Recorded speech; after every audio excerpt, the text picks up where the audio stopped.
बिस्मिल्लाहिर्रहमानिर्रहीम। अस्सलाम वालेकुम प्यारे दोस्तों, कैसे हैं आप। मेरी दुआ है अल्लाह आपको हमेशा खुश रखे, आमीन। प्यारे विज़िटर, बहुत सारे दोस्त कमेंट कर रहे थे, हमें बताएं एन नाम वालों के लिए साल 2023 कैसा रहेगा। तो जानते हैं इल्म नजूम के हिसाब से जिनका नाम एन से शुरू होता है, आपके लिए साल 2023 कैसा रहेगा, तो डिटेल में आज हम बात करेंगे। इससे पहले अगर आपने इस चैनल को सब्सक्राइब नहीं किया तो कर लें, शुक्रिया। दोस्तों, 17 जनवरी 2023 को ज़ोहल स्यारा अकोरियस में आएगा, 21 अप्रैल को जुपिटर एरिस में आएगा, 30 अक्टूबर को राहु पाइसिस में जाएगा और केतु वर्गों में ट्रांजिट करेगा। दोस्तों, 17 जनवरी 2023 को ज़ोहल स्यारा आपके चौथे घर में ट्रांजिट करेगा, तो कुछ दोस्तों पर ज़ोहल की ढैया शुरू हो जाएगी, लेकिन परेशान होने की ज़रूरत नहीं है। ज़ोहल स्यारा यहाँ पर राज योग भी बनाएगा, तो इस दौरान आपके लिए प्रॉपर्टी का योग बहुत अच्छा हो जाएगा। आपको प्रॉपर्टी का सुख मिल सकता है। अगर किसी को प्रॉपर्टी सेल परचेज़ करने में पहले कोई दिक्कत पेश आ रही थी, तो 17 जनवरी के बाद आपको बहुत बेहतरी देखने को मिलेगी।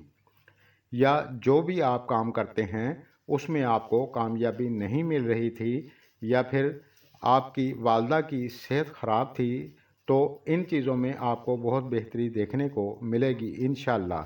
और ज़ोहल स्यारे की ढैया इतना करेगी कि कुछ दोस्तों को एग्ज़ाइटी, ओवरथिंकिंग थोड़ी ज़्यादा हो सकती और छोटी छोटी बातों को लेकर कभी कभार ज़्यादा सोचना, दुखी हो जाना, ऐसा देखा जा सकता है। लेकिन आपको प्रॉपर्टी का सुख भी मिलेगा, लग्जरीज चीज़ों का सुख आपको मिलेगा। और 14 मार्च से अप्रैल तक मरीख आपके 8वें घर में ट्रांजिट करेगा, तो इस दौरान आपने कोई भी बड़ा इन्वेस्टमेंट नहीं करना और अपनी सेहत का भी थोड़ा ख्याल रखें। तबीयत में थोड़ी सी सुस्ती, छोटी मोटी दिक्कत हो सकती है, अल्लाह ना करे। और 30 अक्टूबर 2023 को राहु 5वें घर में ट्रांजिट करेगा, तो इस दौरान पढ़ाई में ज़्यादा मन नहीं लगेगा, ये थोड़ा सा नेगेटिव है। इस दौरान रिलेशनशिप में थोड़ी सी मिसअंडरस्टैंडिंग हो सकती है। दोस्तों, नेगेटिव और पॉजिटिव जो कुछ नज़र आ रहा है वो सब आपको बताऊंगा, और आपने क्या करना है इसका हल भी लास्ट में बताऊंगा। और जुपिटर 21 अप्रैल के बाद आपके छठे घर में ट्रांजिट करेगा, और ये आपके 5वें घर और दूसरे घर का लॉर्ड बनता है।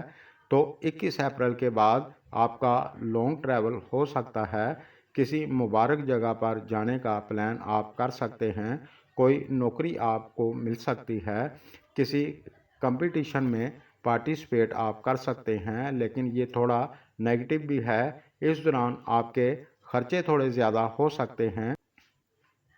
जिन लोगों को लीवर से जुड़ी पहले से दिक्कत चल रही थी, तो 21 अप्रैल के बाद थोड़ा सा अपनी सेहत का ख्याल रखें, ज़्यादा बेहतियाती ना।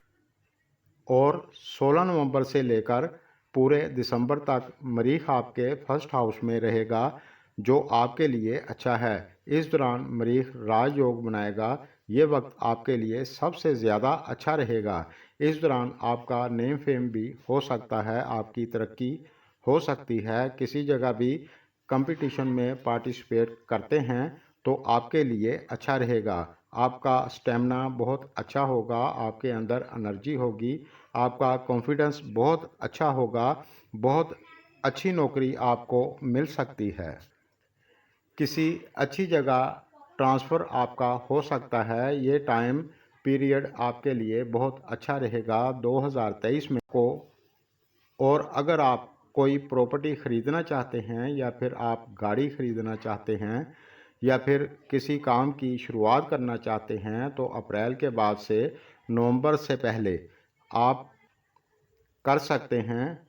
मेरे अल्लाह के करम से आपके लिए अच्छा रहेगा। और 30 साल बाद ज़ोहल स्यारा आपके चौथे घर में आएगा, तो इस दौरान आपके सुखों में इजाफा होगा 2023 में।